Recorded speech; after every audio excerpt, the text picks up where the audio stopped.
100. The pantomime season is just about over. The dramas that have happened in the last month or so, who would have believed it?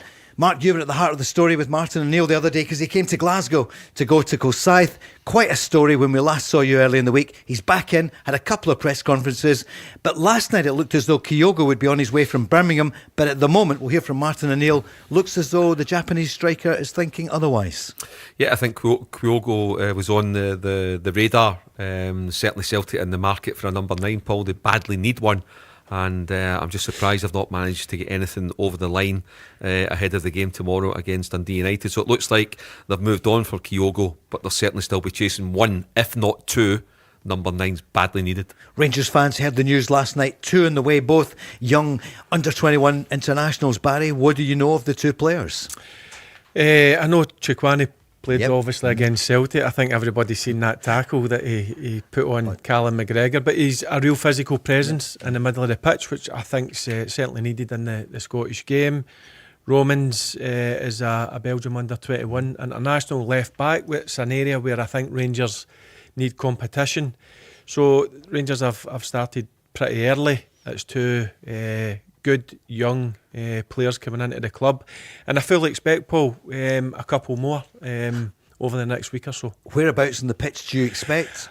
I think they'll look to add another midfielder and another forward-thinking player, whether that's a number 9 or somebody who can play the number 9 position or the wide position or just off a main striker. So I did say earlier on in the week, I did believe that Rangers would be busy with players coming in, but also players going out as well.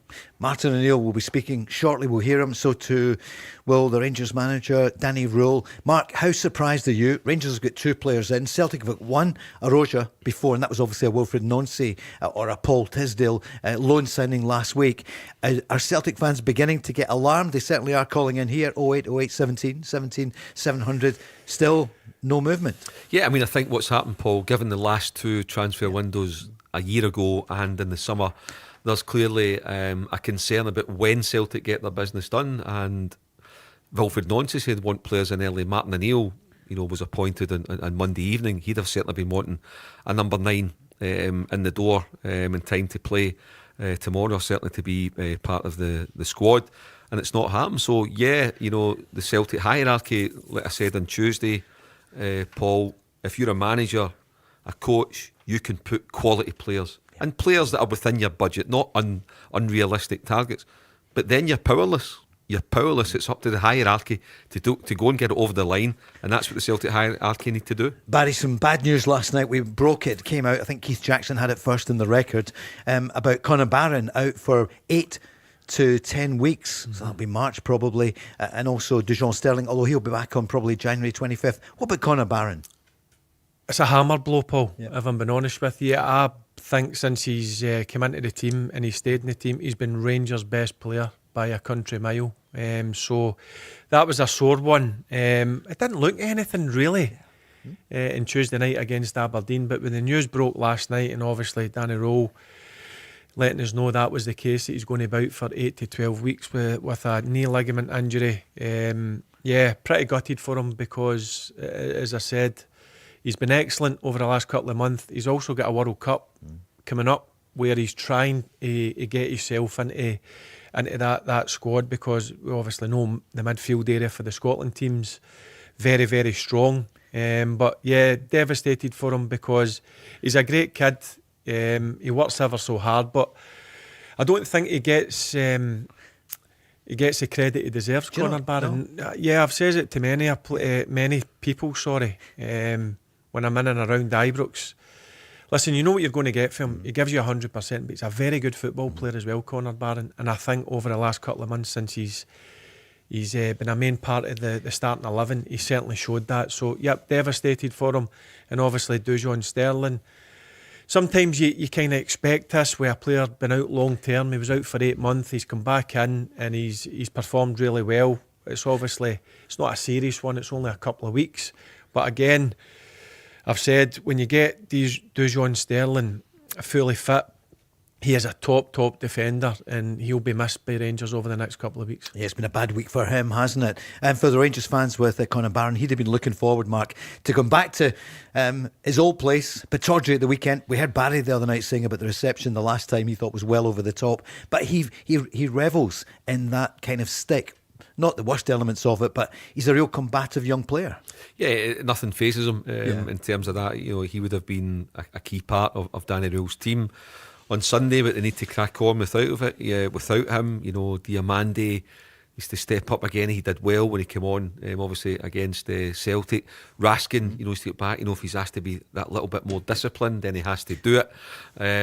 But certainly Rangers will go there in good spirits, and Aberdeen will have taken heart from the chances that they created. They put the Rangers defence under a little bit of pressure, but they're kind of bottle crashed a bit in the final third. But one thing that you can say about Rangers, Paul, they're getting results and they are excellent at set pieces. Big Fernandes, for all his critics, and I did question £3 million on him, but to be fair to him, he's really made a difference the past few weeks. Yep, 5 goals. Sonny is watching on YouTube. Welcome to the growing number. Well, we weren't on last week, so it's obviously growing. Kyogo has turned down Celtic, opting to sit on a bench at Birmingham City. Such a slap in the face to the club who put him on the map. I think a lot of Celtic fans would feel that as well, but I suppose Kyogo has to look after himself. Let's hear from the two managers then. First, Martin O'Neill, speaking about the rumours about Kyogo.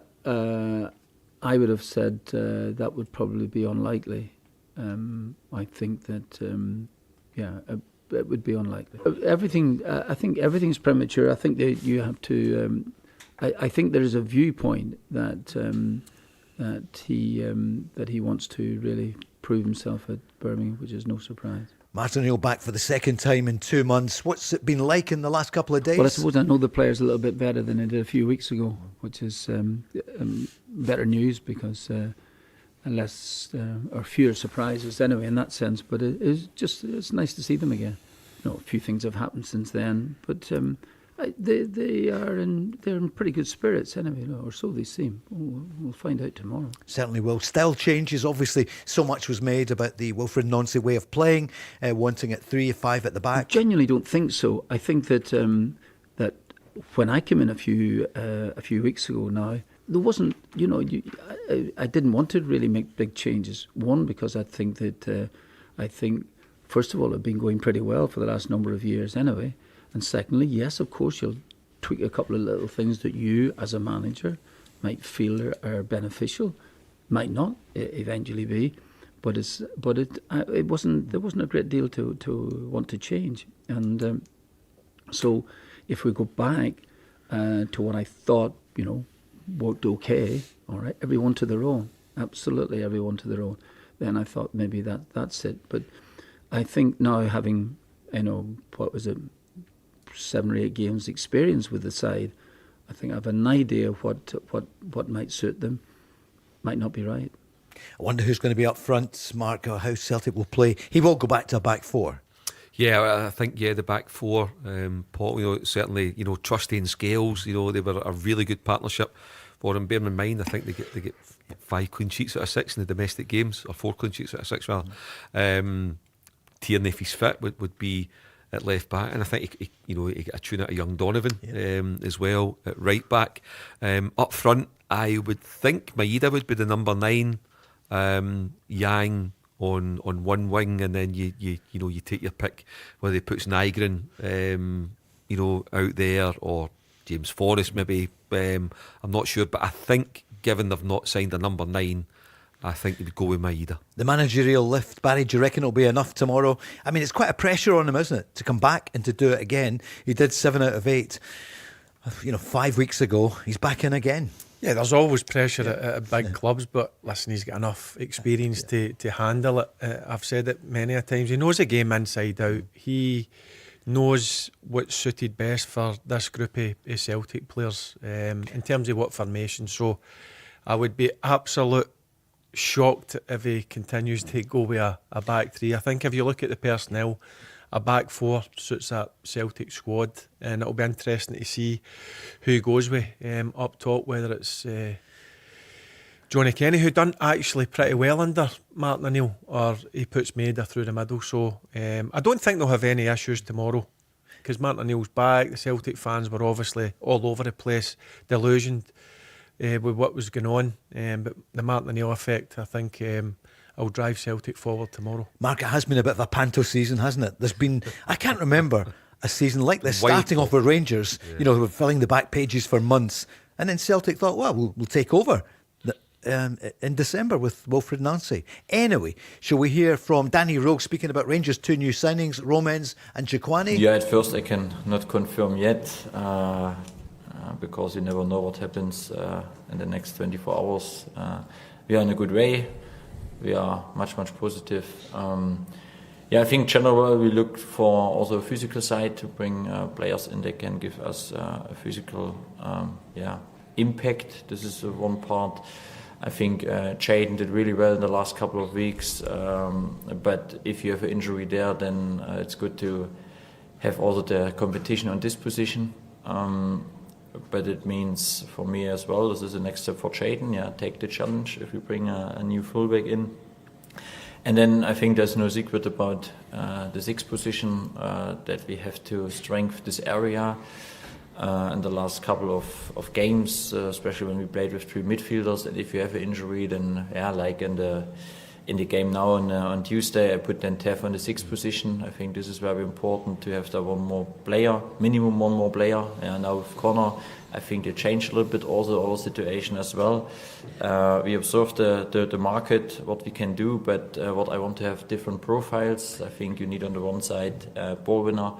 You need physical, but you need also players that can dictate and the rhythm. And we need a good fit for the players around, because this is crucial. We have a fantastic group at the moment together. They're growing, they're on a good way. And now we have also to find the right characters to help the group. They challenge the players from here, but also to understand as a group they are growing and so have success together. Mark, so far so good for Danny Rowe, given that the new signings are not in the door yet, but 10 wins out of 13. He's been great. I mean, Paul, when you look at what Danny inherited, you were talking about the Panto season and how Rangers were just September, early October. I didn't give them an earthly of winning the title, and then they dropped a couple of points in a couple of games. Maybe was it back to back, Falkirk and Dundee United. I thought, no, that's it. They're definitely out of it. But then they've capitalised.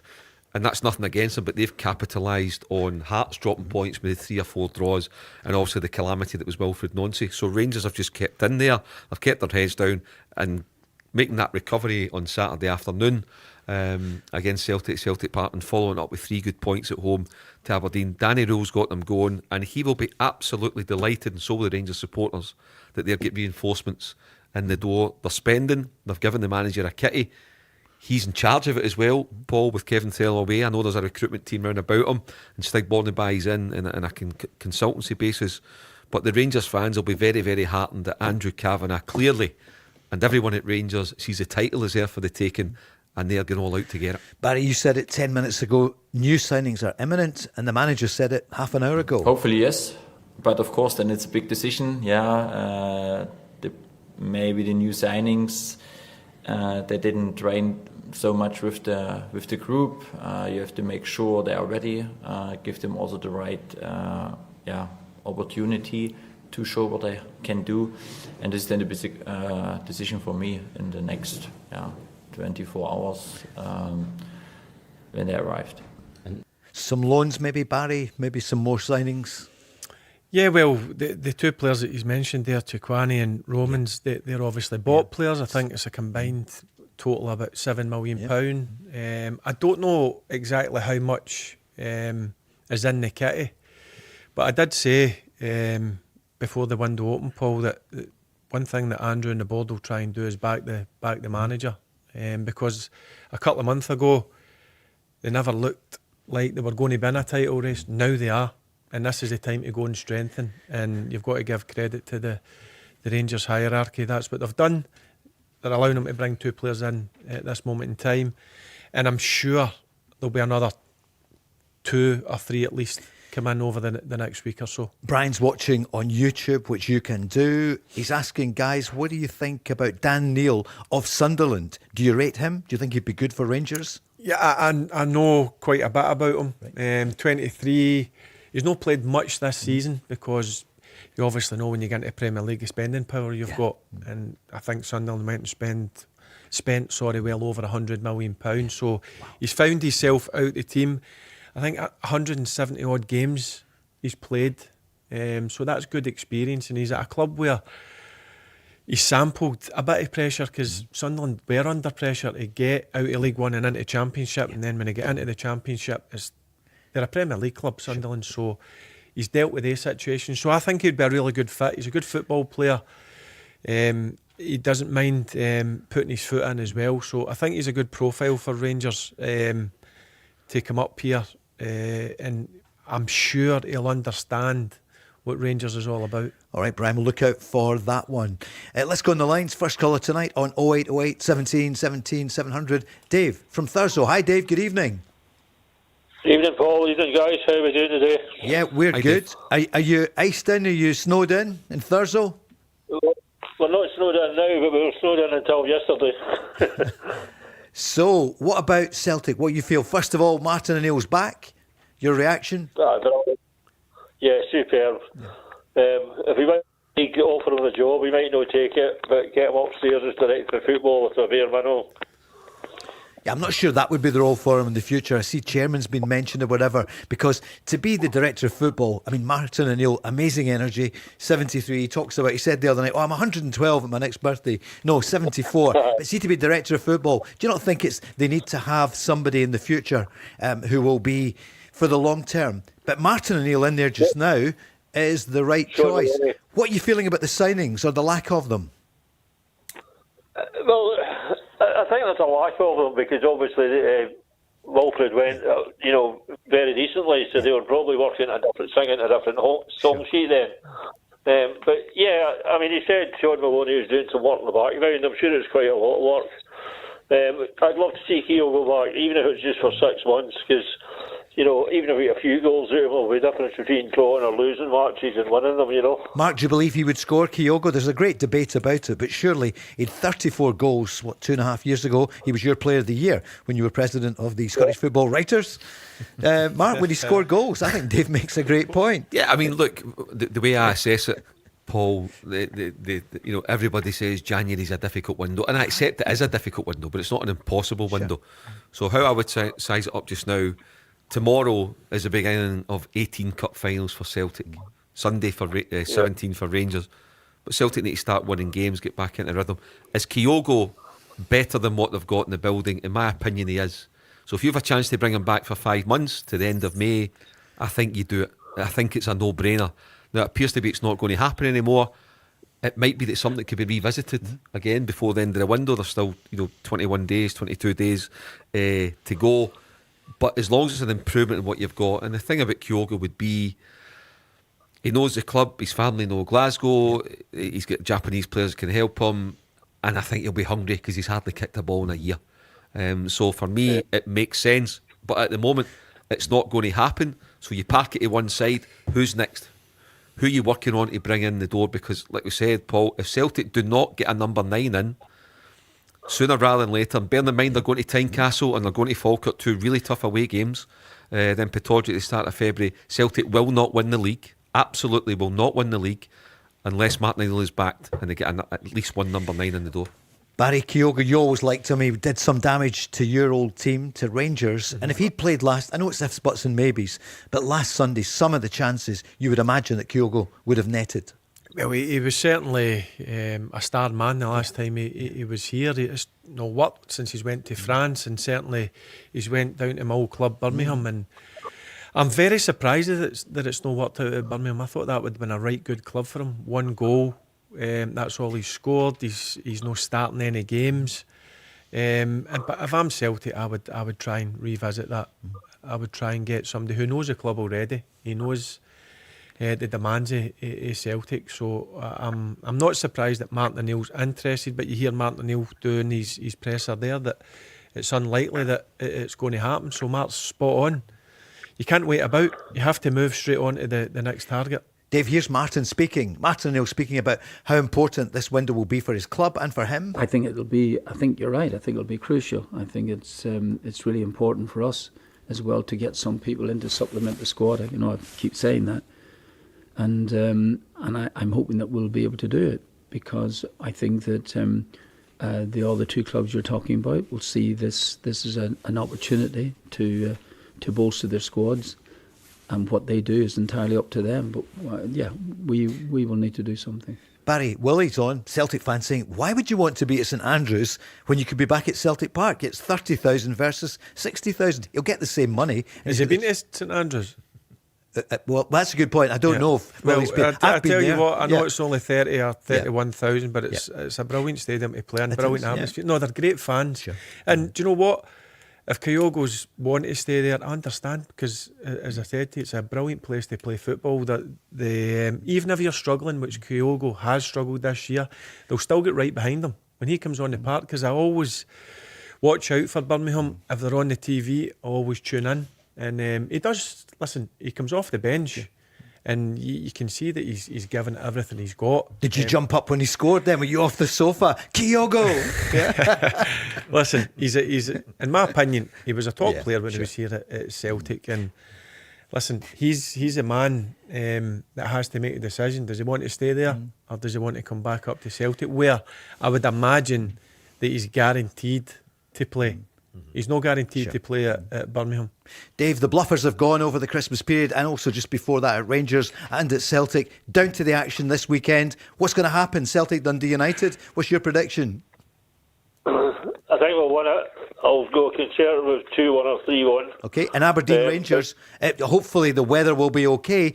The Dons made it down on Tuesday night, as you know. Who do you fancy? Rangers. Well, who are you going for? Hopefully Rangers will get hopefully Rangers will get no better than a draw. He's saying calm down there. And Hearts. So Mark said, I'll wait till the end of January. Who's going to win the league? Barry said Rangers. Charlie said Celtic. No, I said right now. Hearts. If you had to put me in the spot, I'd say Hearts. But let's see what it is at the end of January. But right now, Hearts with a six. No, I know. Hearts You're have got right. a 6-point lead, and they deserve it, and they will take a bit. They will take a bit of shit. But what I will say, Paul, like I've said, 83 to 85 points, I think, will win you the title. Right. And I don't think Celtic, regardless of what they do, I don't think Celtic, Rangers or Hearts are good enough to go 7, 8, 9 games in the bounce and win. And that's taking into mind the quality of the opposition as well, Hibs, Motherwell, etc. So I think there'll be a lot of drop points as we get into the business end of the season. All right, I only got it wrong just once. No, it was Peter Grant actually. Imagine Peter saying he'd wait till the end of January. He wanted to see what happened in the window, which I love. No, he says he would wait until the end of the season. No. That's what he said. Right, we'll take more of your calls next. 0808 17 17 700.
What a week in Scottish football. So we're back to the action tomorrow night, tomorrow afternoon, and then Sunday as well. Barry Ferguson's here, as is Mark Guidi. We're streaming live on YouTube.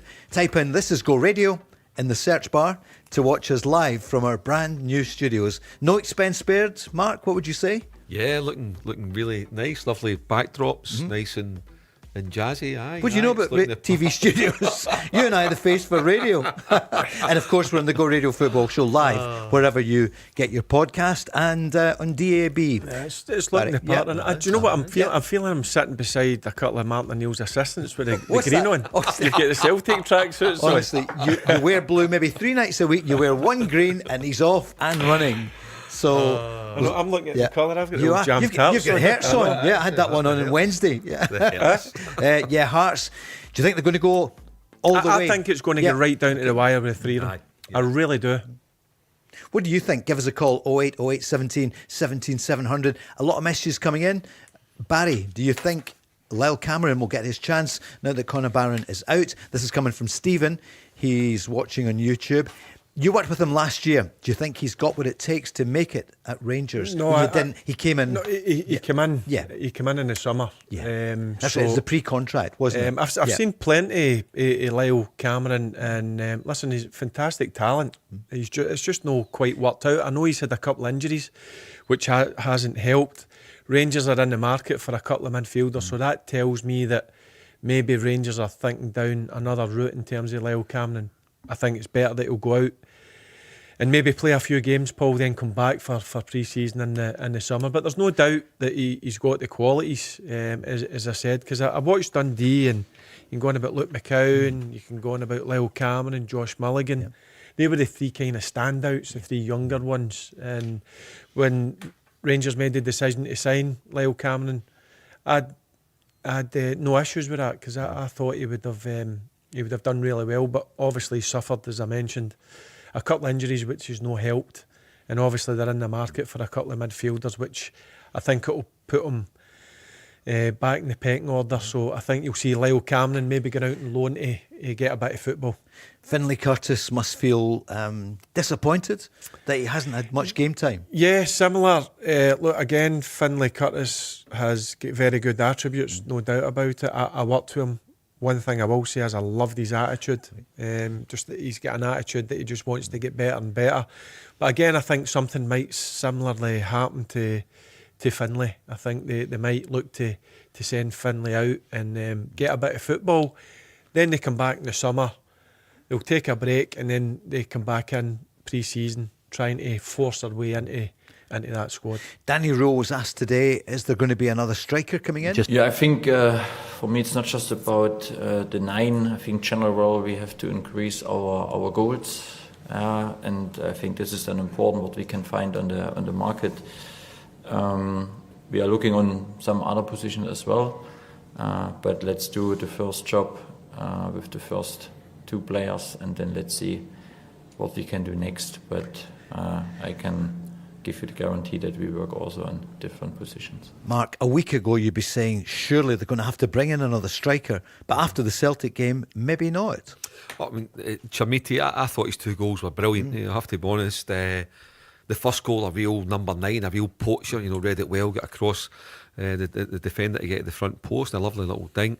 And his second one, okay, I know a lot of people said, "Oh, Trusty should have gone," and I get that, but he's had to go 35 yards. He's kept his composure, he's a good touch the whole way through, and he's looked up and he's picked his spot. So it was brilliant play. Now, can he do that on a consistent basis? That's the question. I would doubt that he could, Paul. I've not seen enough in his previous 12, 14 games, but that was a wonderful moment. That could be the kind of second half, those 2 goals that win you a title. What the bigger problem for me, I think Rangers do need to go and get a number 9, need to get Danilo out the door. Yeah. You need to try and move Dowell on, Lyle Cameron. I don't know if Cortez has come back, so there's a few bits of dead wood, because you need to bring in money as well as putting it out. Paul, what would concern me for Rangers just now is, yes, they're picking up points, but they're probably relying a wee bit too much on set play. So I think the manageability as well, yeah, great, but where's our open play? Where's our creativity in open play, cutting teams open? So that's something that I want to tune into. Maybe that's why, as Barry said earlier, it's not just about an out-and-out number 9, but it's a number 9 that can maybe play a couple of different roles to help the creativity. Barry, do you agree? Yeah, definitely. You can't, because it was one of the hardest positions to get as an out-and-out number 9. So certainly, if you look at the goals from just open play, I don't think Rangers have scored enough. Mark's just made a good point. A lot of it's come for set pieces, which Rangers have struggled in the past, so that's a plus point. But certainly, I don't think you can have enough forward-thinking players, guys who make, I call them the difference makers in the final third, and I think that's what he'll earmark to try and bring one of them in. Who's in the departure lounge then at Rangers? Danny Rowe was asked today, what about player exits? Yeah, I had some conversations with some players, and I think also some players feel at the moment it's not easy to come in the squad or be part regular, and then we have to make clear decisions with them together. This is always important. But one thing is also on one side, there are some players they want to play, some players they want to play, but they love to be part of our way at the moment. But we have to make sure that we have a good squad and a good numbers of squad that we can help each other. Otherwise, you have more problems in the building, and this is also crucial for us. Barry, who do you hope would be leaving the club? Because you don't want a player there. I don't like using hope. Yeah. It's just not worked out for some sure. players. So I think you do need to clear a bit of space, obviously, financially. Rangers are outlaying a fair bit of money, £7 million on the two players we mentioned earlier on. So you're kind of looking at Danilo, Dow, Matondo, Rothwell. We've mentioned Lyle Cameron and loan. Same with Finlay Curtis, I think, and Inciala as well. Is no getting much of a shout. So Does Antman come into that category as well, Barry, or do you keep him? And well, hope he's you been get a tune injured. out of? Aye. He's been injured, so I don't know the situation. Listen, I think if you think back when we signed Antman, I think it was for £3.5 million. Is a lot of money. It's just not worked out. So he may be one that they may look to as well. So yeah, there is. You have to make room because Rangers are top heavy. The squad is. It's a big squad Rangers have. So there needs to be people going out the door. But the only issue with that, it's easy saying these players have to go. Teams need to want them. Yeah. And plus, these players that I mentioned here are on big salaries as well. Are on good salaries. So it's whether clubs can match that, or is Rangers willing to say, right, you know what, give us half of it. It's still taking a bit of money away for the club. So it's going to be an interesting next 3 weeks, but certainly, as we're seeing, there's incomings. There's definitely going to be outgoing, should I say. See, Andrew Kavanagh has been meeting some of the Rangers fans. What happened there, Barry? Yeah, he's been quite open about that the last month or so. He's met quite a lot of the fans during the Christmas period. There was a lot of Christmas parties, so he was popping his head in. And Do you like turkey? No, do you know what? I quite like that. I quite like that because he's opening up a wee bit and he's coming in and he's showing that he's fully committed, which I like. That's what you want for an owner. And so, I think he's doing the right things. He's had a few meetings as well with certain individuals. So he understands that he's probably made some mistakes, but listen, he's done the hard thing. He's got rid of a manager where there was a lot of pressure on because he made the decision to bring him in. He's got rid of the chief exec. He's got rid of the sporting director. So he's made some big decisions, but they big decisions over the last couple of months, look to me at this moment in time, have paid off because Rangers have brought a manager in who is starting to win games, which was a major issue before that.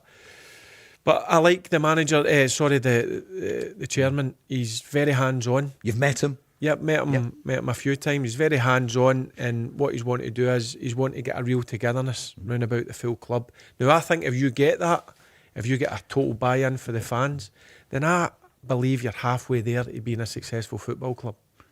All about winning, Mark, and that's been happening by and large for Rangers. You know where I'm going with this one. At Celtic, Martin O'Neill is in. The collective said the other day, Celtic Collective, that he could maybe be the bridge for them, but he's got so much to do just now to try and get Celtic winning again.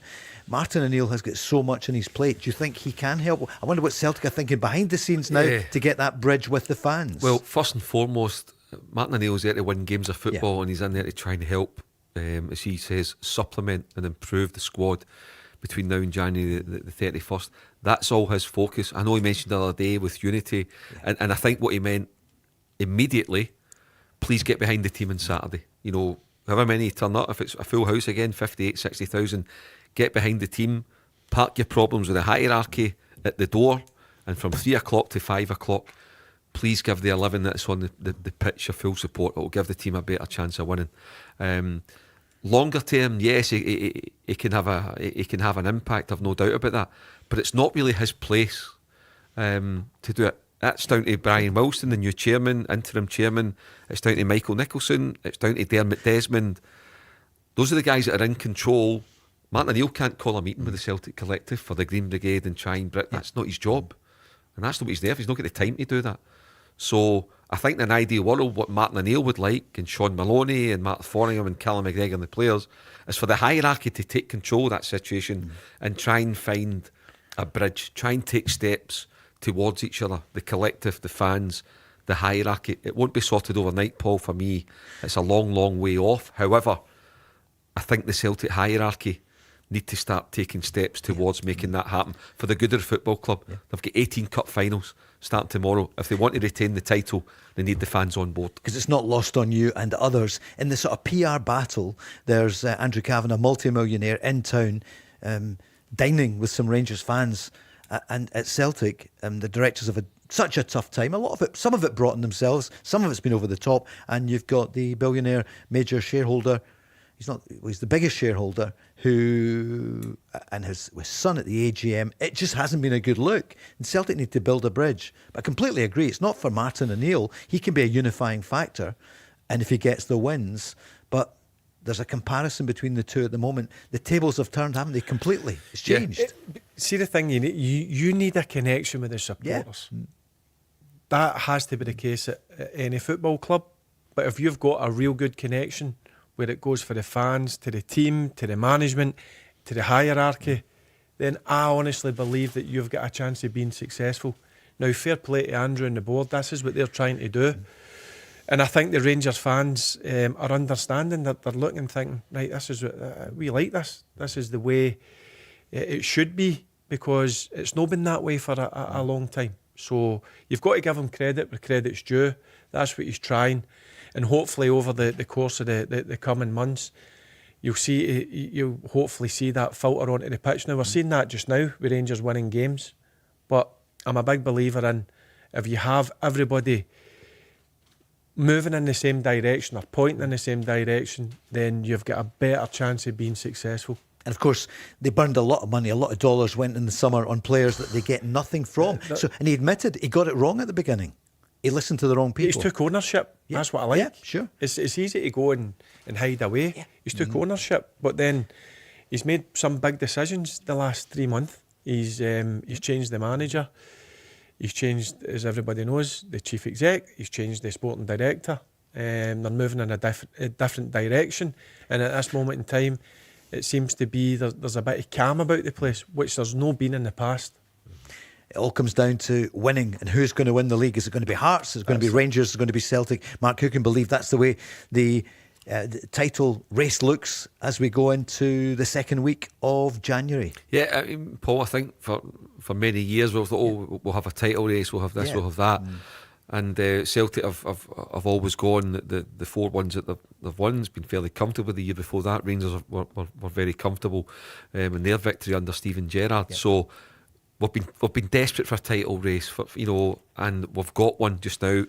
Hearts have set a pace. Only 2 defeats in 20 games. They face a tough game, Paul, on Sunday at Dens Park. You've got Rangers, who I don't think anybody would have given you 2 bob for Rangers 10 games into the season. Now, look at them. They've really got a head of steam going under Danny Rule. And Celtic, it's been kind of stop-start. The Wilfred Nancy, the 6 games, the 4 defeats out of 6 games in the league. When you assess it at the end of the season, might have been damage that not even Martin O'Neill can repair, so they could live to regret that one. But it's great. At the moment, Paul, we're looking at it, heading towards the middle of January, and we have got a brilliant title race. We've got a brilliant middle pack, and at the bottom as well, Kilmarnock Livingston tomorrow. We've got plenty going on at the bottom of the table. We're going to go through all the games next and take your calls. That's coming up next.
Welcome to Glasgow's Own, the Go Radio Football Show, live on wherever you get everything. Does that cover it just about now? Of course, we're on DAB Radio and we're on YouTube. This is Go Radio. Just search for it in your search bar. You can watch us live from the brand new studios. We're trying to get a proper presenter for next week, but give us to next month. I'm sure somebody will be in. But we'll have the big man back soon as well, surely. Rob McLean. Yeah. Because Rob joins us quite often here on the programme. I've not seen Rob for a while. Oh, you missed him over the Christmas period. He was on here. That's a good thing. It's good. Barry, actually, steady. Karen's been on asking, you normally go to the Panto, but you haven't mentioned it this year. No Panto this year. Yeah. The reason why there was no Panto this year, because Kyle was training in Christmas Eve. son. So he travelled from Bristol, which is a fair jaunt.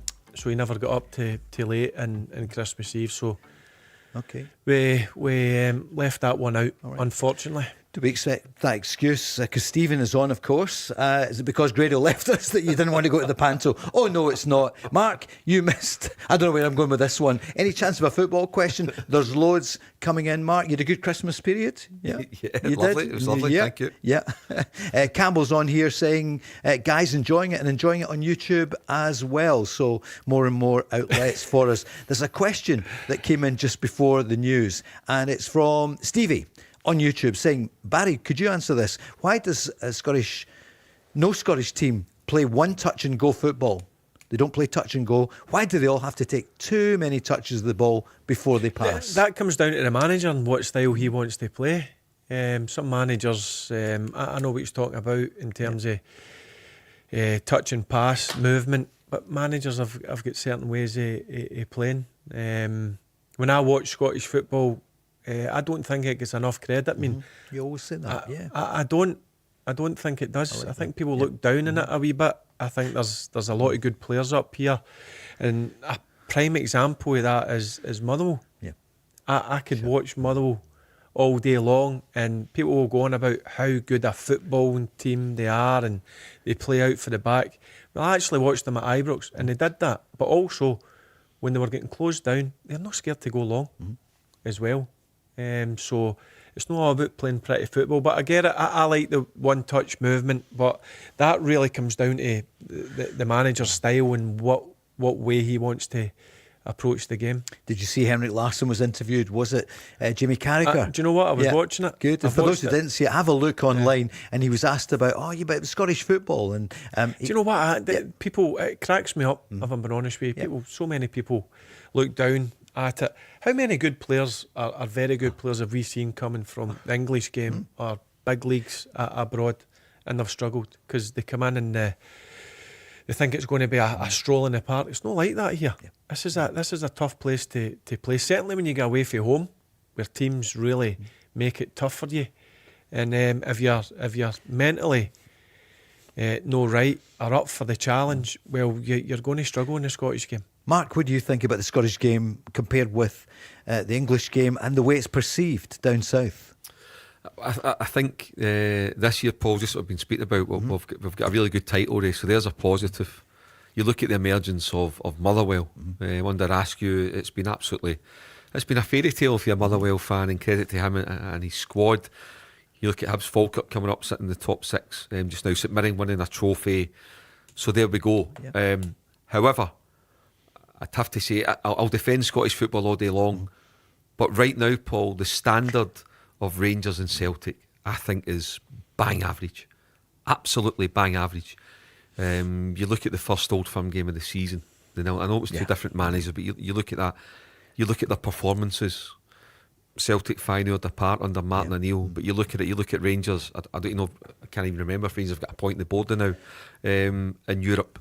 So this season, as much as there's excitement here, I have to say, and it's partly down to the reason that Barry just mentioned there, some players just underestimate it. Managers come in, you look at Russell Martin, you look at Wilfred Nancy, my God, talk about rabbit in the headlights, talk about not getting it, not understanding it, not getting to grips with it, all this garbage about, we're getting closer to winning a game. You're the manager of Rangers, the manager of Celtic.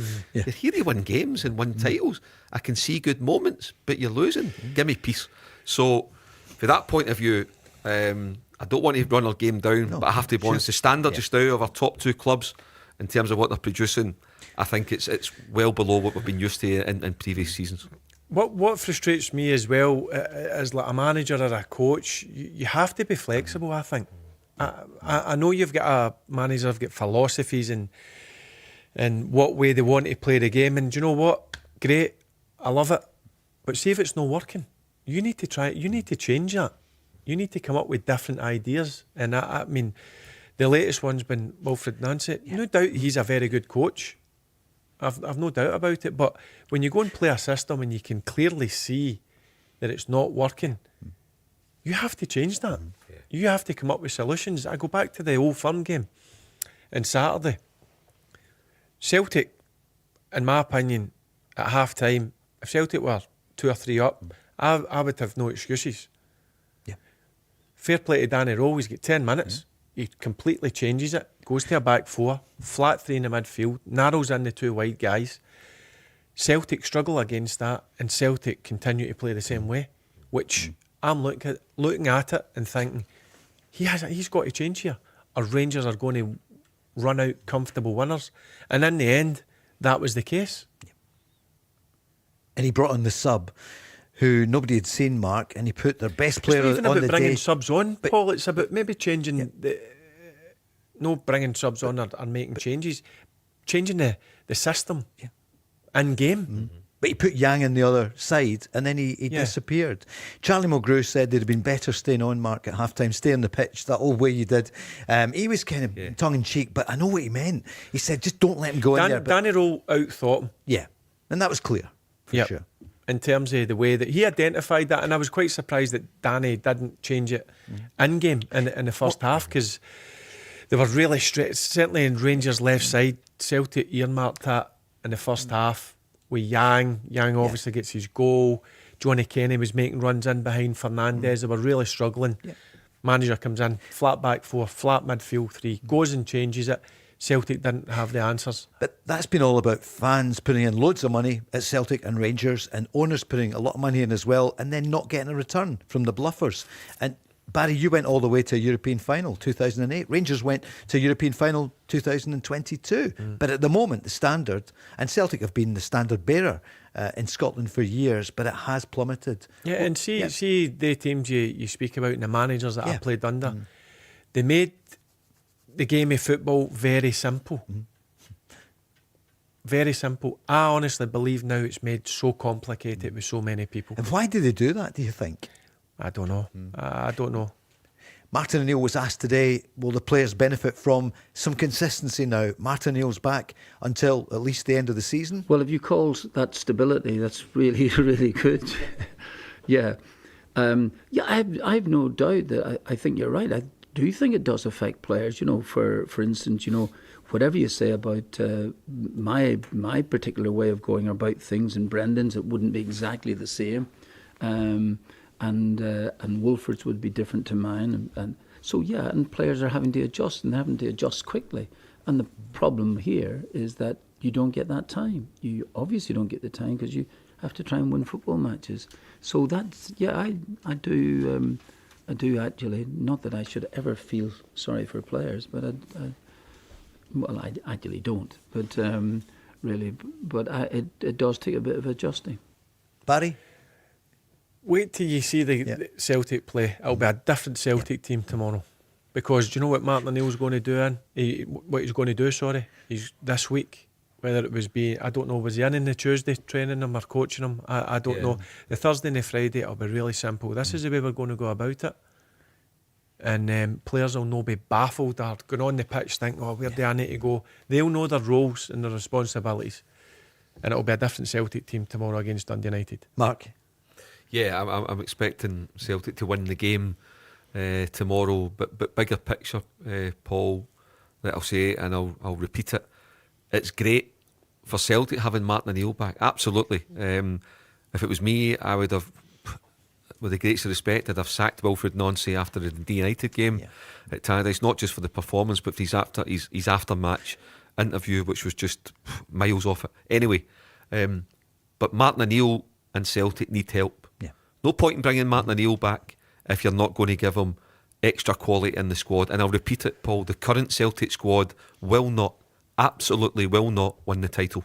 Did you think he would have took the job, Matt, if he didn't have the guarantees that, listen, we're going to give you a bit of money to go and spend? Or I don't know whether it's money or bring loans in, but we're going to allow you to bring in 4 or 5 players. Well, I think certainly him being in charge of the window, you know, with no director of football, that's all been cleared. The decks have been cleared from Iguins. I think certainly under the current circumstance, and then you don't like it as Barry, you've been a manager, you're then placing your trust in the people above you to deliver what they say they'll try and help you do. And so far, they've still to get a signing over the line. Okay, news is coming up next. In the next hour, somebody could win £1,000. That's coming up in the next hour.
The Go Radio Football Show with Burger King.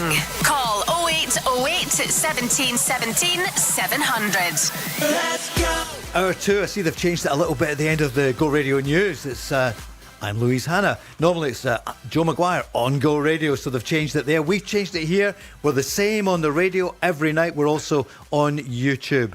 And wherever you get your podcasts, messages coming in from around the country and around the world. Despite that, we are staying on. We're going to battle on here. We've got Barry Ferguson and Mark Guidi. What a weekend. Superb, isn't it? Isn't it? The news has changed. You've changed your claw bar. Everything's looking up now. Yeah, I think everyone is. I'll tell you what, it's good to get back to the football, isn't it? It's the best dressed I've seen you. He said I had a son He's trying. on the sunbed the other day. Exactly. You're making some effort. 2 stone. I used to be in Scott Sport 2 stone ago, mate. Along with I remember watching you. Do you? Yeah, I do. There we are. With Whitey and Ian Archer and Jerry McNay. But you're making an effort. Thank you. I'll try. Very trying. I'll tell you what, I'm really looking forward to the weekend. Hibs against Motherwell. I mean, is there a better game in the card? It's virtually a sellout because just a shout out to the Smith family from Carluke. They are going. The boys are going. Joseph, the dad, along with the boys as well. Finlay and Cameron. I think it's only £5 for the young Motherwell fans to get in. Either that or some hooky tickets that this Joseph's got, which I'm sure it's not. Karen, your husband wouldn't do that. Livy against Kilmarnock. Neil McCann and Billy Dodds. Billy joined us on the line last night. They'll be there. I didn't hear it. He came on the way home from it, so it was great to hear him. Yeah, absolutely. And St Mirren against Falkirk, and then Sunday Dundee against Hearts at 2, and then Aberdeen against Rangers. Yep, Neil McCann and Billy Dodge. You know the story. Kilmarnock haven't won since October, and Rangers and Celtic have had 6 managerial options changes since then. It's unbelievable. It is unbelievable. Very good club, Kilmarnock. It's a big challenge for both of them. There's no doubt about it. Will they do it, do you think? Succeed? One thing about them is they've got that fire about them. Coming in and worked with myself last year, I think that reignited it for them, and they just wanted to get back into the game. And it's a brilliant challenge for them. Look, Kilmarnock are obviously had a poor season. Unfortunately, Stuart Kettlewell lost his job.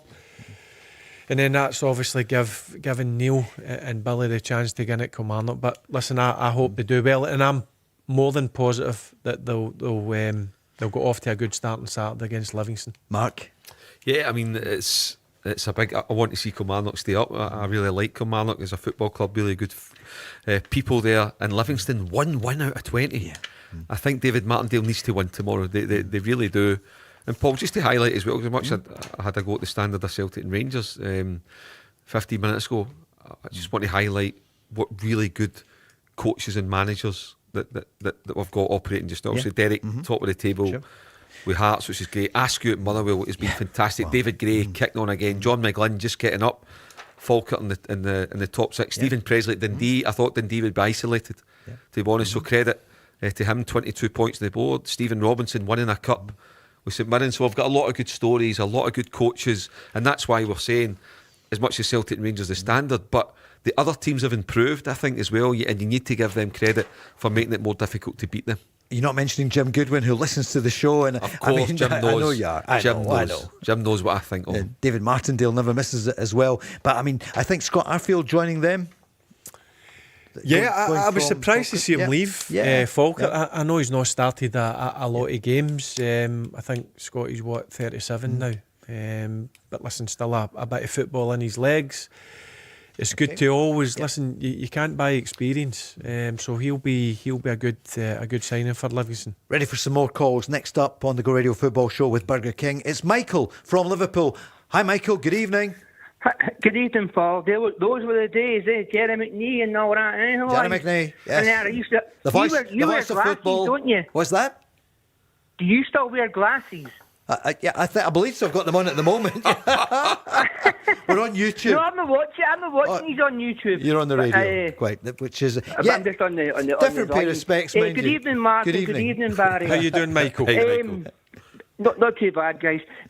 What I was going to say was, I've seen Celtic linked with this good striker called Diabate. He's from the Ivory Coast. And he's got quite a good ratio of goals.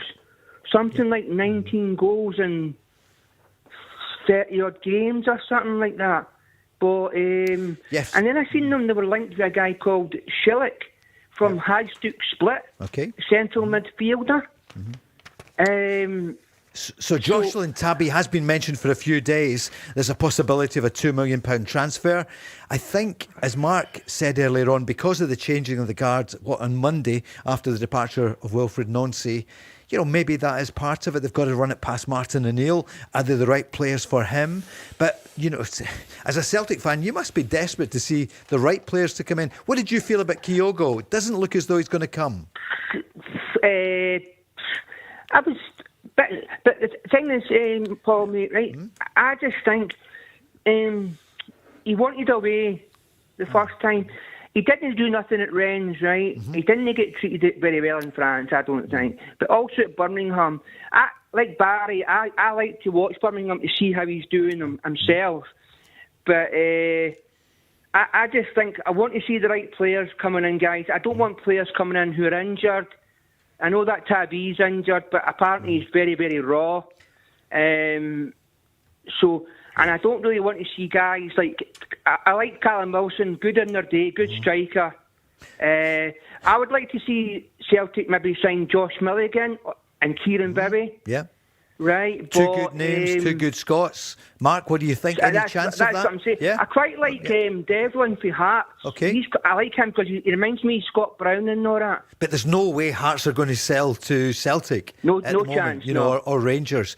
Mark, what do you think of some of those names there? Yeah, I mean, Bowie. It depends what Hibs are looking for, but I certainly think Kieran Bowie has got all the attributes to really go and kick on. Whether it's somebody that's on Martin O'Neill's radar, I don't know, because what I get, you always need to take the bigger picture into account. But right now, if you're Martin O'Neill, it's who's going to help me win the 18 cup finals that I've got between now and the middle of May. That's the ultimate question. He can only bring in people that are game ready. It can't be projects, etc., etc. Mulligan, Barry will know more about Mulligan than I will, because he scouted him, I think, and maybe fancied him for Rangers if he was staying on as manager. Another guy who I would go for, and I've said it a few times in the programme for Celtic, is David Watson at Kilmarnock, central midfielder. What a time to go for him. He's having a tough time there. Barry, what do you make of some of these names?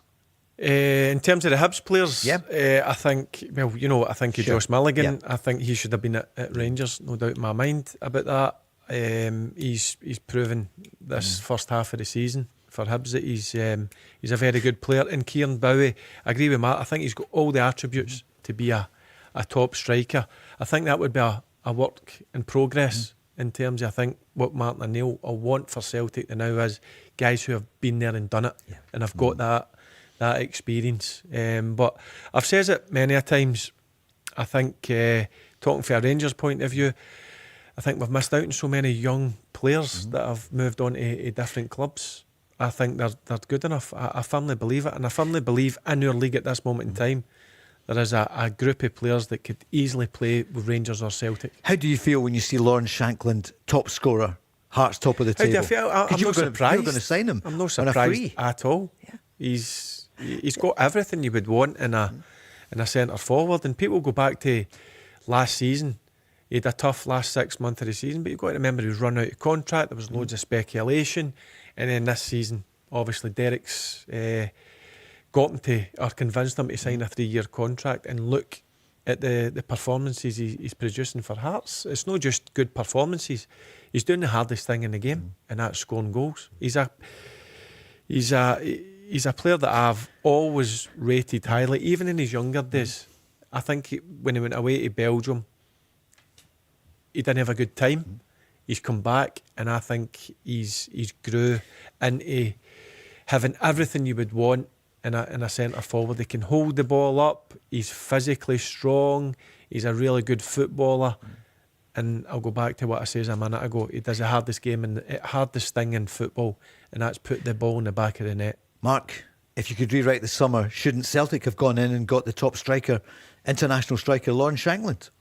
Yeah, I mean, Barry would have signed them. I don't think there's any doubt about that. And I agree. You look at his record. But for Celtic, for Celtic, I mean, that sometimes that's what happens. You see, if your rivals hesitating going in, the finances would be there. Celtic could have offered him a lucrative contract, and it would have been, for me, a no-brainer. Another thing about Lawrence Shankland is, which is will be great for Hearts at the moment, and as they move on. I noticed Derek just asking the fans for a bit of calm. You know, they were winning 1-0 against Livingston. Lon Shanklin will be a calming influence day to day. Yeah. You know, if Hearts are still right in the mix with 5-6 games to go, which I expect them to be, Lon Shanklin's ability to stay calm on and off the park will be absolutely key to Hearts trying to become champions. Mate, let's be honest, you're getting them on a free transfer. Absolutely. Yeah. I've said that many a times in this show. It's an absolute no-brainer. No, I'm not just talking about for Rangers' point of view. I'm talking about anybody. Of course. Celtic should have nipped in and got him. And But then listen, they let Adam Ida go. They hadn't replaced Derek's done Kyogo. a brilliant bit of work Yeah, to convince sure. him. And look what he's became for Derek McInnes. As we all know, he would be a top player. Remember, Celtic nipped in and got Kenny Miller at one point. Yeah. So, you know, he was a Rangers fan, had been a Rangers player, but they nipped in at the right time. James, we are coming back to you, Michael, but there's some news that Rangers, we mentioned the Sunderland player earlier, but there could be two of them on the way here. Mark, I see it's there on the record online. 2 Sunderland players could be coming on loan to Ibrox. Yeah, Dan Neil, who Barry spoke about earlier, gave a bit of background to what he can do on the park, and Romain Mundo. So 2 players that are out of the first team picture, but certainly have a lot of qualities, and I think that Danny Rule will be absolutely delighted if he can get both those guys over the line on loan deals. That's Rangers getting their business done early, Paul. There's 2 experienced players, pressures of playing for big clubs, having to deliver, and that looks like a good bit of business for Rangers. Barry, they did so well helping to get Sunderland promotion last season. Yeah, they did, and we all know what it's like when you get promoted to the Premier League. You get absolute fortunes, and that's what Sunderland have went and done this season, spent a fortune, and you know what, they've done the right thing because they're having a fantastic season. I know they had a bad result there against Brentford, but look, the boy Dan Neil is a player that I firmly believe would do a fine job at Rangers, and the other players that he's a kind of forward-thinking wide player. All right. So you heard Danny Rowe in his presser. That's what he's looking for. It doesn't need to be an out-and-out number 9. You just want guys who can affect the game further up the pitch, and certainly he could. That confidence that you mentioned, Mark, for Rangers, good at the set pieces, but maybe they need a wee bit of ingenuity, which he might provide. Yeah, I mean that's it. You know, Mundo, if you can occupy, you know, along the front line, and then if you keep persisting, you know, if Chermiti can go and get a tune and go and chip in with 9-10 goals between now and the end of the season, if Miovski can find that kind of form that he showed as an Aberdeen player, and I think he can, and then Danilo, I think Danilo, when you're talking about trying to balance the books, Paul, if you can sell him, great, but even if you can shift a chunk of that wage off the bill, then Rangers will try and do that this month. Do you know what it does when you bring players in a transfer window and they walk through the dressing room? That gives everybody a lift. Yeah. And then you think, here's real competition. They're not bringing these players. Yeah. And I firmly believe Rangers players, they're bringing these players in where they think they could get right into the starting 11. So there's real competition. So whoever's got a hold of their jerseys right now, know that people are breathing down their neck. Michael, you can hear it. How important is this transfer window? Martin O'Neill was asked about it today. I think you're right. I think it'll be crucial. I think it's really important for us as well to get some people in to supplement the squad. You know, I keep saying that, and I'm hoping that we'll be able to do it, because I think that the other 2 clubs you're talking about will see this as an opportunity to bolster their squads. And what they do is entirely up to them. But we will need to do something. Michael, you were really worried about things under Wilfred Nonsey. How are you now?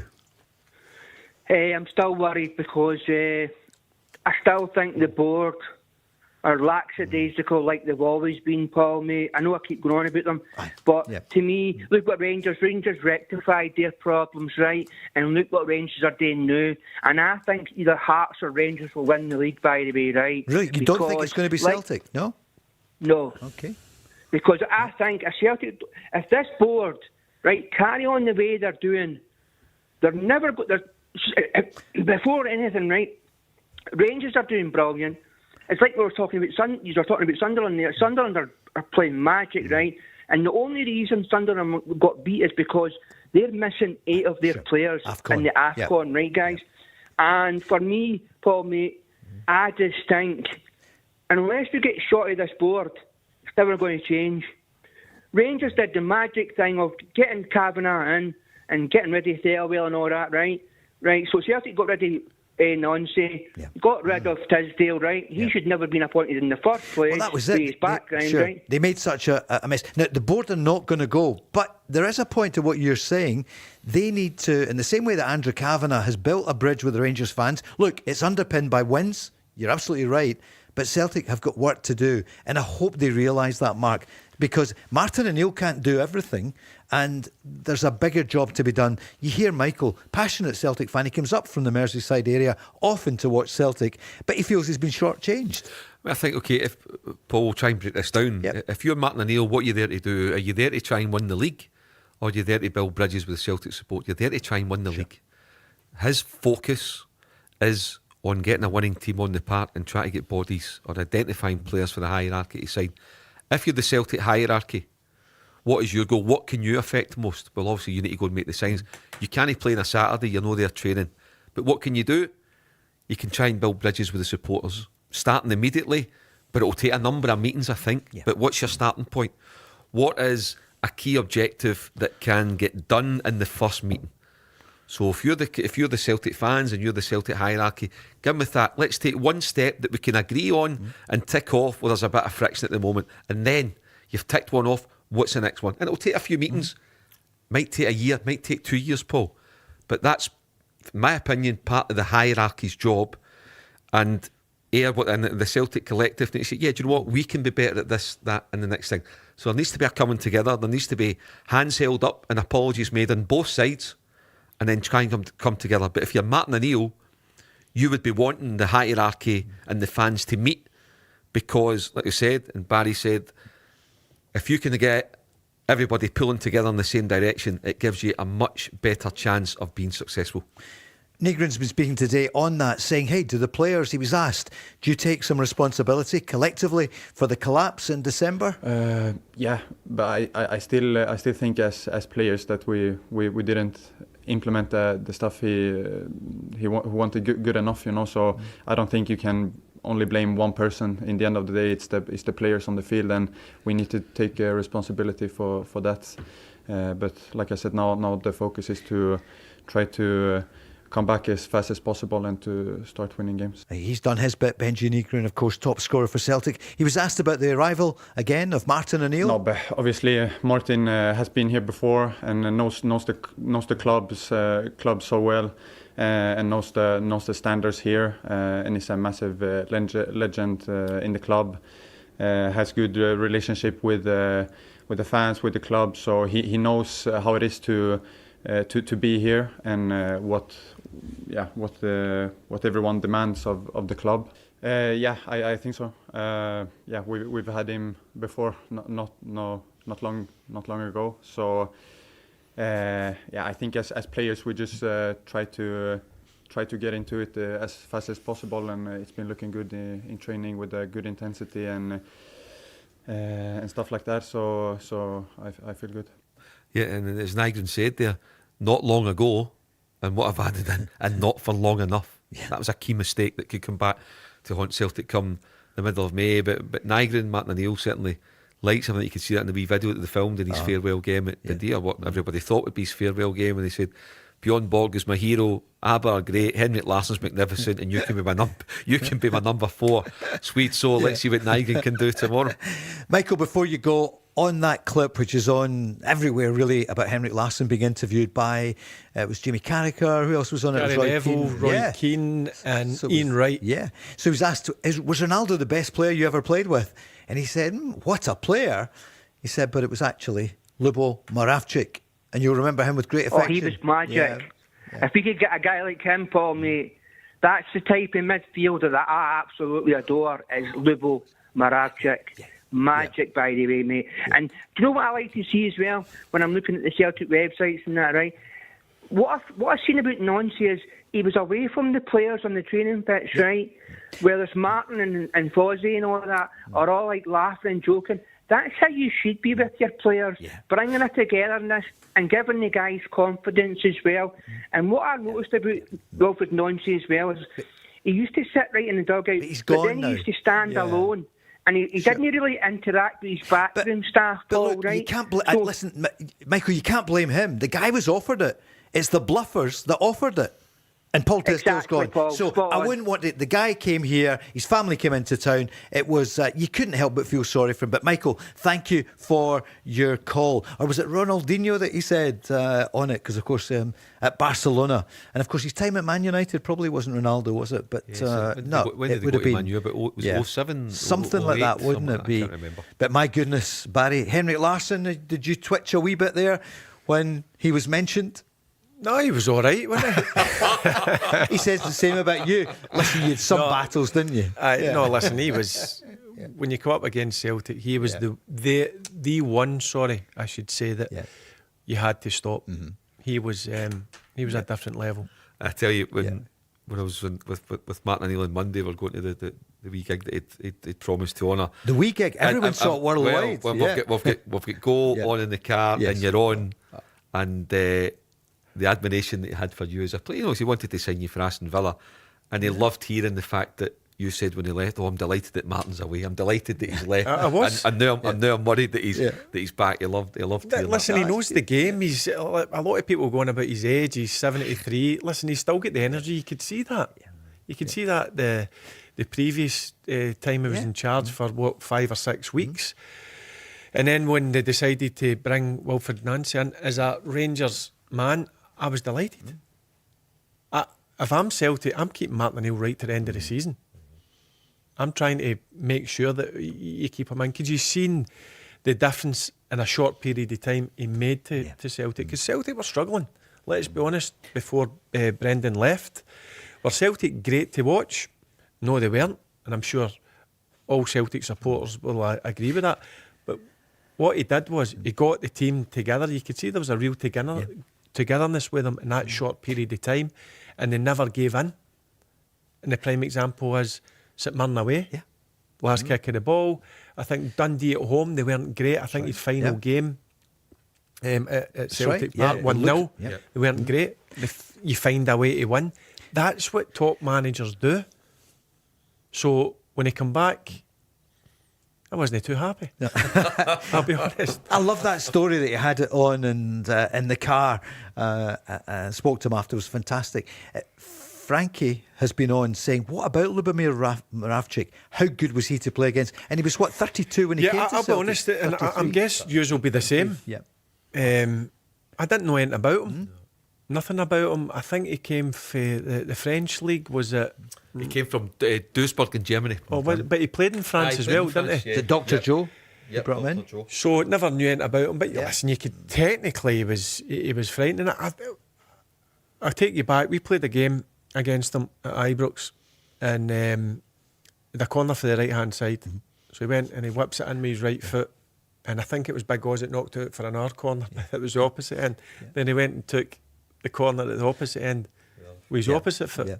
So right away you're thinking, right, this guy's got something. But you could see, listen, he was a magician on the ball, wasn't he? Let's be honest. He was a top Celtic player that nobody knew anything about.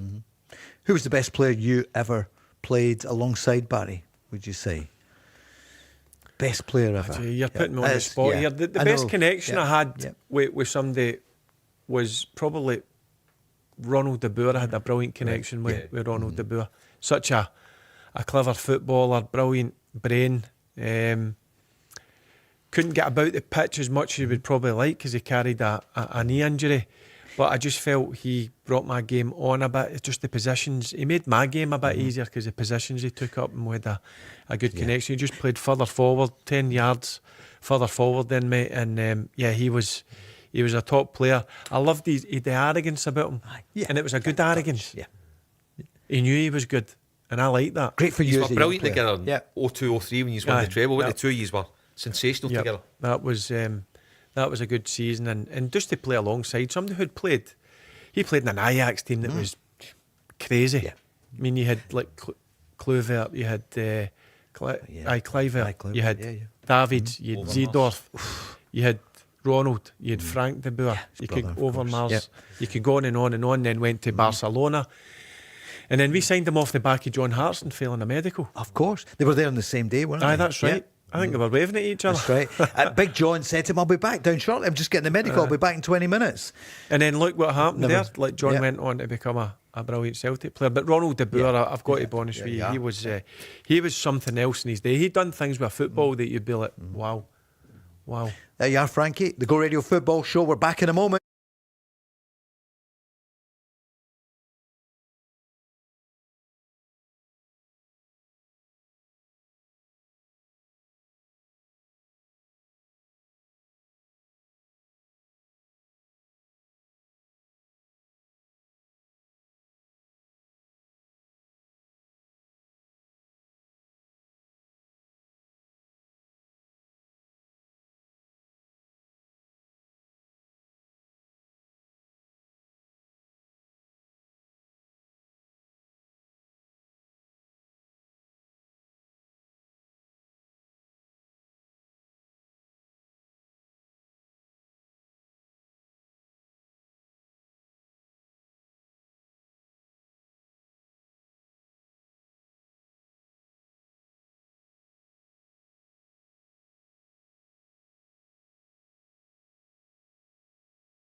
James straight in there with the jingle. Get on with it. There's so much to look forward to. We're going to be doing the score predictor with our friends at Shawfield Timber.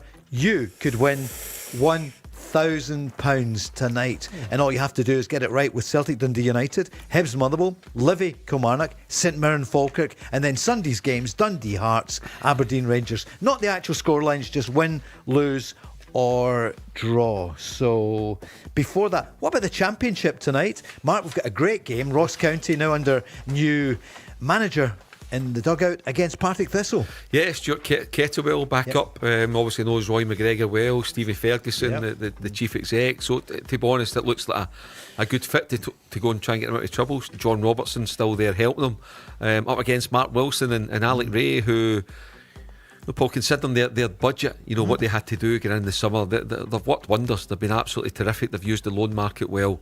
I think that'll be a cracking game up in Dingwall tonight, and looking forward to watching it in the old Beep. Who do you fancy?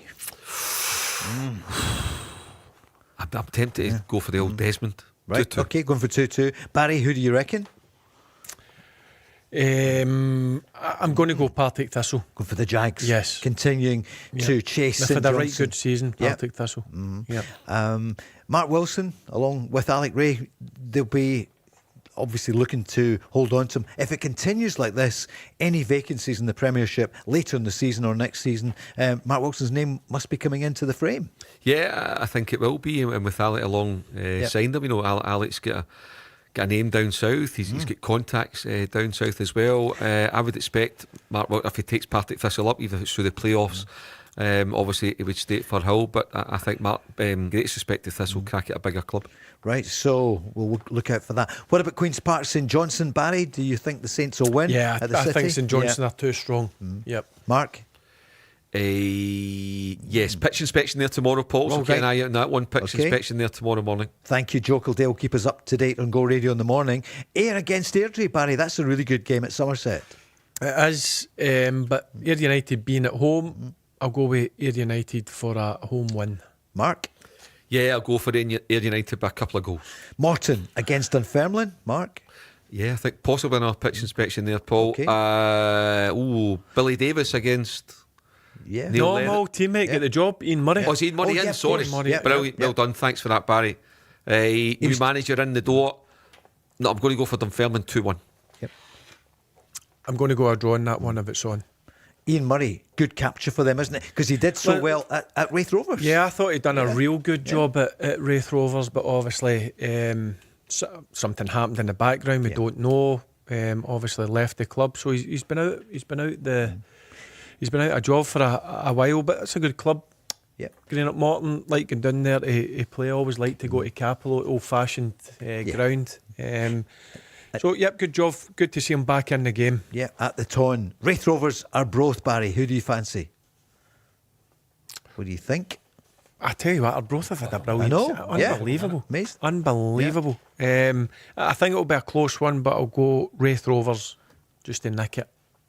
Mark? I'm going to go 1-1 at Starts Park tomorrow. And I see Barry Robson's been mentioned as a target for Cork City. Seen it. Yeah. Seen him. He was on the TV on Tuesday night. Yep. So the Rangers game. Yep. What a capture he would be for them, wouldn't he? Yeah, listen, I mean, if you look back in his time at Aberdeen, he actually done a good job at Aberdeen. Did he not take him to the cup final? Yep. Finished third place.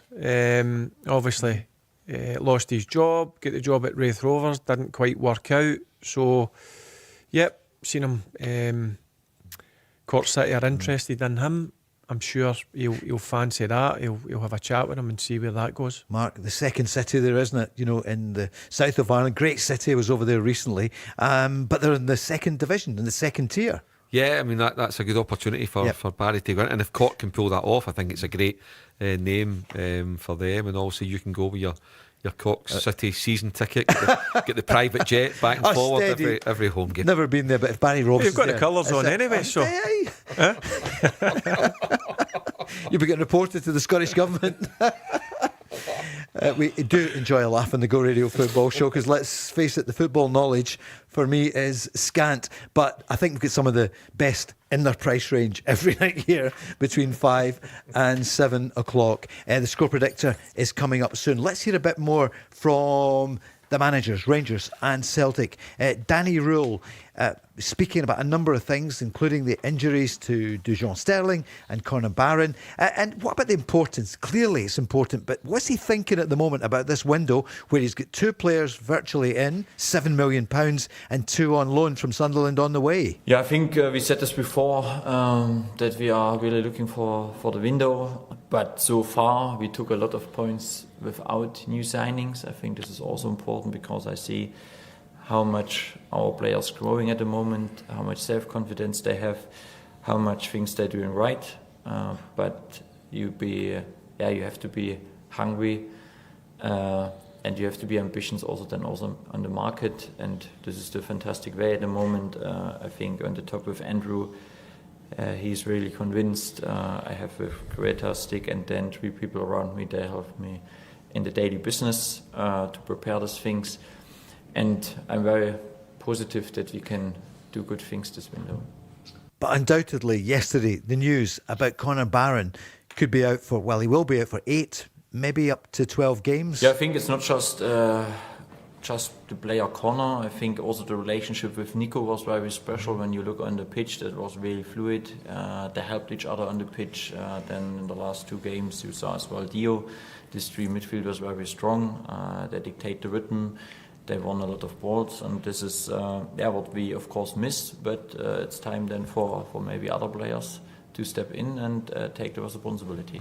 Barry, who will that be then, do you reckon? We'll go through the game in a moment, but with Conor Barron out? I think whether the new signing, if they go through, does he put them straight in? Who knows? But again, it's a hammer blow. I feel for him because, as I said before, Paul, I think he's been outstanding. He has. He's been Rangers' top performer. I thought again on Tuesday night he covered every blade of grass, and then he obviously suffered that injury for 8 to 12 weeks. That tells me it's a serious one. So I feel for him, but again, when things like that happen, that's why you carry a squad. That's why Rangers are in the transfer market. It opens the door for somebody else to come in and show that they are more than capable of being a Rangers player. What way he goes in Sunday against Aberdeen, well, I'll tell you what, it'll be a total different game than it was on Tuesday. Because I thought Aberdeen, albeit the 2 brilliant opportunities in the first half, they never offered anything, Aberdeen. I thought they were really poor. And the sporting director as well, sitting on the bench, that was another strange one. And what did you make of it? Yeah, it was not very a good strange. look, is it? Yeah, it was very, very strange the way that happened. But in terms of Sunday, I'm sure Danny Rowe, I'm sure the players will know it'll be a total different game because I think it'll be really physical. So I think Rangers will need to go physical against Aberdeen because Aberdeen can't be as bad as they were in Tuesday night, albeit, as I mentioned, they had 2 unbelievable chances in the first half. Mark, on the sporting director? Yeah, I mean, I think Fionn Steele had been trying that for a while, and that's maybe a clash with Jimmy Tillene. So that's why I think guys like Stephen Robinson and that been linked with the job. Unless you're willing to accept that's going to be part of the scenario, you won't get anywhere near that job. That's why I think the next manager of Aberdeen will be selected by Fionn Steele, and could well be German or something like that. So again, Paul, just goes to show this influence, this power that sporting directors, technical directors, directors of football, whatever title they're given, are given. But I think there's a bit of a change coming. We can see it up here, as you've called it, the year of the bluffers, Thirlwell and Tisdale. And I noticed a lot on TalkSport today in the different sections of the programme, and yesterday, a lot of managers and coaches and pundits now saying, hold on a minute, why are these sporting directors protected? Why are they not under scrutiny? Why is it always a manager / head coach that carries a can? Because it must be great being such an expert. Consultants always watch. They come in, be careful of them. They come in, charge you money, borrow your watch, and then but see what I don't understand. Peter Leven's been given interim charge. He's been on the training ground with him. That's his domain on that pitch, in that box. He's in charge along with his coaching staff. Let him be. Go up in the stand, support him in the stands, and let him go on with his job. But listen, people want to operate differently. That's up to them. But I just felt it was a very strange look. Is there something we're missing Is he bringing some Listen, benefit? it's all about opinions. Yeah. I would feel uncomfortable with that. Yeah. I don't know how you would feel if you're sitting there or Wouldn't have standing there. Wouldn't have it. Yeah, I would feel really uncomfortable. Well, Sure. it wouldn't happen. Mark? Not for me. Yeah. There's a role for him, Paul. There's clearly a role, but like I say, whoever's going to have to, and that's why he'll be influenced. Otherwise, there's no point in bringing him in. Sure. So if he says, this is how I want to do my job, this is how you'll get the best out of me, and how I think we can get the best of the football club. Now, if you disagree with that, if you're a director or a chief executive, so if you're Dave Cormack or you're Alan Burrows, you say, no, I don't agree with you on that. Well, why are you bringing me in? Yeah. You bring him in to help win games of football. This is my view as to how this will best happen. Let me choose a manager. We'll work together and see how we can take it forward. And it might well be Peter leaving. Yeah. Might well, if Peter's willing to accept that. But I don't think these he guys wants it, do you? I don't. I doubt it. I don't. I thought he did well. He's had a couple of games. Remember the Scottish Cup semi-final, Aberdeen v Celtic, took Celtic to penalty kicks. He's got a really good reputation as a coach. That might suit Fenenstiel. Do you know that might just suit his agenda? But that said, I'm told as well, Paul, behind the scenes, really good guy, really good personality. However, you've got to know your roles and they've got to be defined clearly. £1,000 to be won, maybe by you. That's next.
Radio Score Predictor with Shawfield Timber.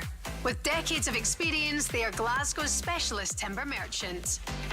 Yep, think you can predict this weekend's SPFL results. We're giving you the chance to win on our Score Predictor. Barry Ferguson is here with me, Paul Cooney, and Mark Guidi. Predict this weekend's Premiership results with Shawfield Timber as either a win, a loss or a draw.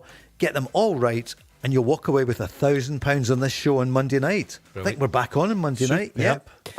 On the line, looking to predict the results of all 6 Premiership matches, is Graham from Mount Vernon. Hi, Graham. Good evening. Good evening, guys. How are we all doing tonight? Really well, thank you. Barry's in top form, and Graham, you're a Rangers fan, so there you're right through to. Come on, yeah. Graham. Let's get 6 out of 6 here. I'm rooting for you. I'm rooting for you. Marks. Yeah. I'll take that. So nobody's won it so far this season. Yeah, not getting the consistency. It's a bit like Rangers and Celtic. No consistency. Yeah. You're getting... Yeah. Oh, he's getting all... Graham, he's all happy. You know. Listen. Yes. I'm the same. Yeah. Are you? Yeah. Danny Rule. Listen, we'll come to it in a moment or two. We'll come to Rangers. We'll come to Celtic. But look, there's some brilliant games. Not least St Mirren against Falkirk. Because St Mirren, the only team that could win the treble... because obviously they've got the League Cup. But you know what? They're behind, but they're a couple of games behind as well. They need points, and it should start, they would hope, tomorrow against Falkirk. But Stephen McGinn derby. What do you reckon, Graham?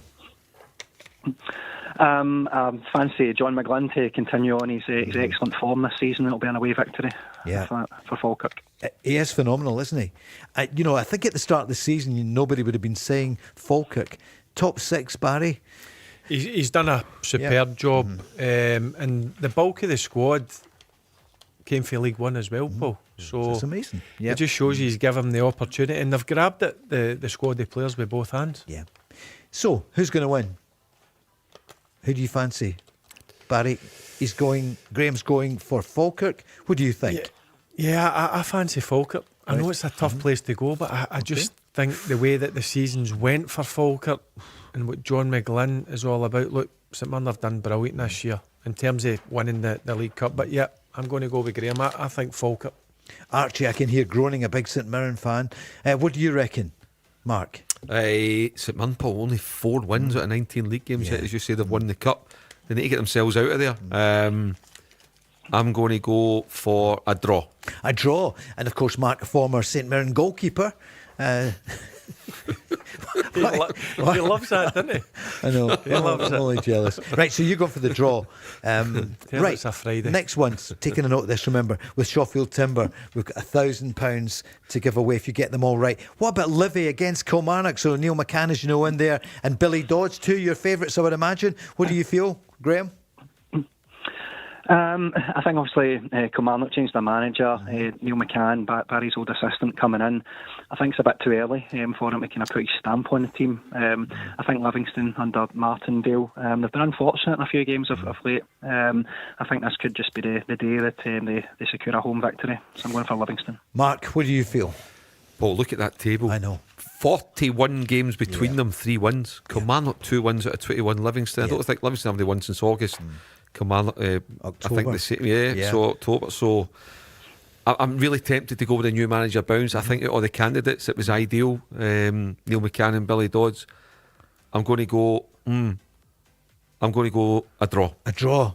Barry, we know the story. Kelly lacking firepower this season. Yep, they sure are. And if you look at that, 2 wins. Yep. It's not been great, hence the fact that Neil and Dodgy have been in there. I'm going to go for the new manager bounce. I think they'll get their first win. I think it'll be a tough one, it'll be a close one. There'll be a goal in it, but I think Kilmarnock will do it. And do you think they'll keep them up, Barry? You know them so well. I know the drive that they've got. I know the work ethic they have. They'll do everything in their power. They'll work 24/7 until they get it right. I'm sure they want to bring in a couple to bolster the squad. And I'm more than confident that both Neil and Dodgy can keep them up. Suzanne, it's a great club. Yeah. Oh, I know. Yeah, sure. Brilliant club. Yeah, and see if you get them rocking a wee bit. Good fan base as well. A new training centre is going to be opening in the summer, so it's a club. It's a very good club, and it's a very good job to Suzanne get. And Jamie watching as well as listening in Kilmarnock saying, "We hope you're right." Hibs against Motherwell, virtually a sellout, I think. Graham, what do you reckon in this one? I think it's a very difficult one to predict. I think both teams have been on a really kind of both strong runs of form. Both have got kind of really strong individual players. The likes of Bowie for Hibs, Maswini Sabian back for Motherwell. Both are in good form. Both collectively, I think they're both good teams. I find it difficult to separate them in this game, so I think I'm going for a score draw in that one. you know your stuff, Graham. Are you available Monday does. night, doesn't he? Speaks very well as Exactly, this seat here. Can you host? Exactly. Better than the current one. Oh, 100%. Mark, what do you think? Well, I can't tip a draw games. I've tipped No. draws already. Well, you can, but- I know. Motherwell, good win last weekend. Hibernian, good win last weekend. I'm going to go for Hibs. Home advantage 2-1 to the High Bees. Oh, the Caddens against their old club, of course. What do you reckon? What a cracker Yeah, this is going to isn't be. it? Yeah. I think this is going to be a cracking game. I think there's going to be goals in it. But I agree with Graham. I think it's going to be a score draw. Okay. Going to go 2 each. 2 each. And Celtic against Dundee United. Right, Graham. Who would have believed? Hearts 44, Rangers 41, Celtic 38. What do you think's going to happen tomorrow? I've had to put a wee bit of thought into this one, to be honest.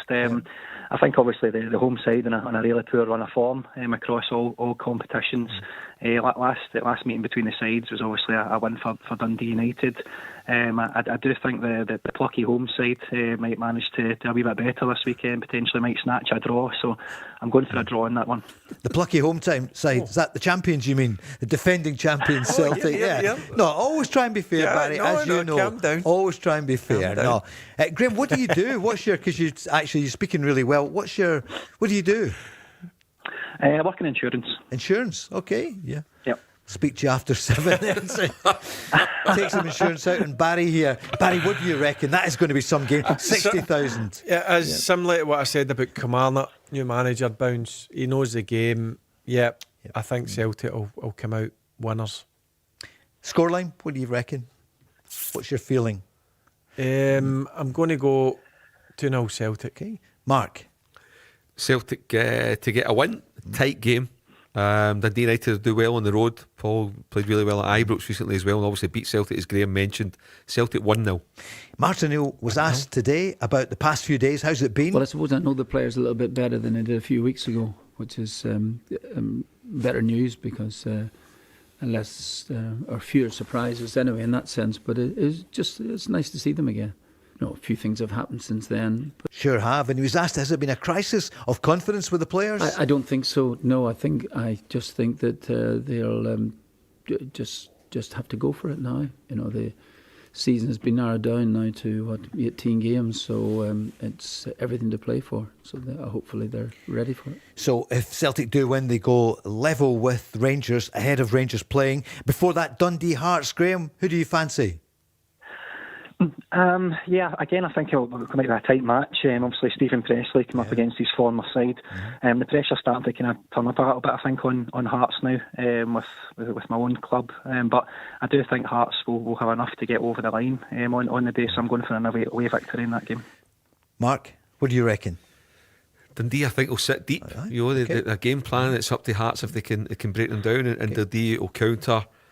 I'm going to go for a draw. Go for a 1-1 draw. I thought you might, Barry, a draw, a win for I think it'll Hearts. be a close encounter, but I'm going to go with Hearts. Right. Dundee 1, Hearts 2. There you go. Here's Danny Rowe looking forward to the Aberdeen game. Yeah, let's see what I will do. I have also some ideas for away game, how we can go in this game. I think you saw during the game that they tried to press us high. I think they were well organized, they were on front foot. I can imagine they tried this from the beginning on. I think against us on Tuesday they tried more to be compact in the midfield block, but then at the end of the game they were more on front foot. Maybe they go back to a 4. I think this is then more the question for the manager of and we'll find out, of course, on Sunday. Graham, what do you reckon? The Dons against the Gers? Well, I think certainly my own team will find it a little bit tougher, I think, on Sunday if the game goes ahead. Yeah. So we've got a couple of key injuries. So our wee midfield dynamo, Barron, is not going to be playing for us. So a couple of issues for us there. We know it's notoriously difficult up at that venue, as I'm sure Barry will talk about. I do think we'll have enough to get over the line. I think there's no getting away from it. Aberdeen were a very poor side the other night. Sure. And I think we'll just have enough just to get over the line. So away victory. Mark, what do you reckon? Yeah, I would agree with Graham. I think Rangers 2-1. Barry? Yeah, I don't think it's going to be pretty. This is what you have to expect when you go up there. Roll your sleeves up. I think Rangers have got that bit between their teeth. Aberdeen 1, Rangers 2. Great. Graham, thank you very much. I think you might be back on Monday night. Yeah. Good luck, Graham.